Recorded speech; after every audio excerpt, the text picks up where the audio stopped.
6.3 Pembentukan imej oleh kanta. Soalan pertama, namakan jenis kanta yang terdapat pada raja di atas. Jawapannya ialah kanta cekung. Soalan seterusnya, pada raja yang diberi, lukis satu raja sinar untuk menunjukkan bagaimana imej terbentuk. Okey, yang pertama, kita perlu lukis satu garisan lurus dari objek ke paksi kanta.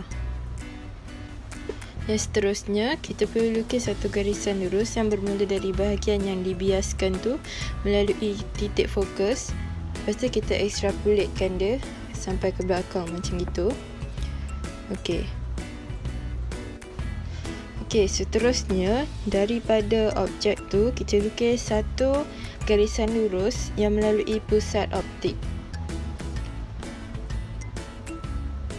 Okey, melalui pusat optik yang dekat tengah paksi kanta. Okey, seterusnya kita dapat lihat ada terdapat persilangan yang berlaku. Okey, di titik persilangan itulah di mana imej untuk objek terhasil. Soalan yang seterusnya, nyatakan 3 ciri-ciri imej yang terbentuk. Jawapannya ialah maya, tegak dan dikecilkan. Soalan C, raja menunjukkan seorang pelajar menggunakan kanta M untuk membakar sekeping kertas pada sinar terik matahari.